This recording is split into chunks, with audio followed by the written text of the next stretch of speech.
There is a function जिसको हम sinc function बोलते हैं, इसको डिफाइन करते हैं 1/x into sine of x. In short हम इसे यूं लिख देते हैं sine of x over x. इसके अंदर अगर हम नंबर्स डालें, ये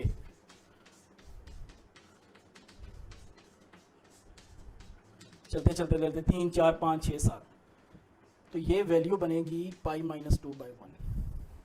there is another way to represent the pi using trigonometric series that has again nothing to do with circle at all. फिर मजे की बात ये कि अगर हम इसके अंदर माइनस नंबर्स ऐड कर दें, sine of -3 for example plus sine of -2 over -2, sine of -1 over -1 plus sine of 0 over 0 plus sine of 1 over 1 plus sine of 2 over 2, और इस तरफ से भी चलते जाएं और इसके पीछे भी साइन ऑफ -4 को यूज करके करते जाएं, तो ये सारी वैल्यू मिलके पाई बन जाएगी। मजे की बात मजीद कि अगर मैं इनमें से हर एक का स्क्वायर ले लूं तो फिर भी स्क्वायर लेने के बाद भी ये वैल्यू पाई ही रहेगी, it won't become pi square. इसी की अगर हम एडवांस मैथमेटिक्स की फॉर्म में देखें, जहां पे मैंने इन सबको सम अप किया हुआ है, अगर मैं यहाँ -∞ से लेके +∞ तक सारे नंबर्स को इंटीग्रेट करूं,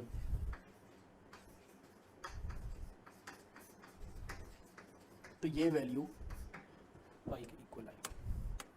और मजीद जुल्म ये कि अगर मैं इस नंबर का फंक्शन का स्क्वायर भी ले लूं, even this value will be पाई।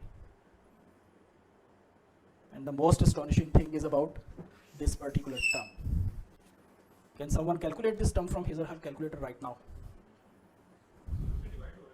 जी, इसलिए तो मैंने इसको सर्कल किया। नो, अगेन कैलकुलेटर अभी एक तरफ रखिए। Just imagine a number is being divided by 0 and this is the part of this series as well. Alone this term will give us infinity,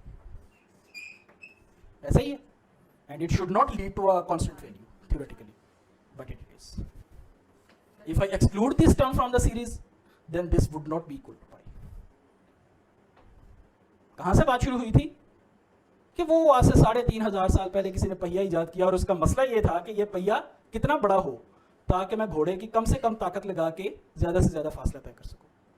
ये चलते चलते चलते चलते सुई गिराने से लेके आंखों के धोखे से लेके कहाँ होते, कैलकुलस से होते, इंटीग्रेशन से होते होते एक ऐसी चीज की तरफ आ गया जिसके बारे में हम जानते हैं कि इसके होते हुए तो ये मुमकिन नहीं है, लेकिन इसको निकाल देने से भी ये मुमकिन नहीं है।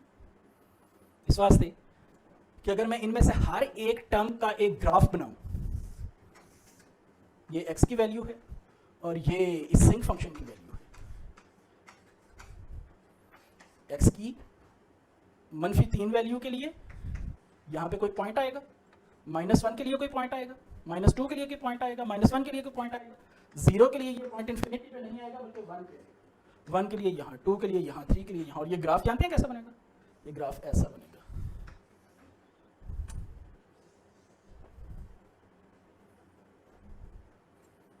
आप में से कौन है जिसने एफएससी की है और मैथमेटिक्स भी पढ़ी है? एफएससी की है तो मैथमेटिक्स पढ़ी होगी। How many of you are aware with this limit?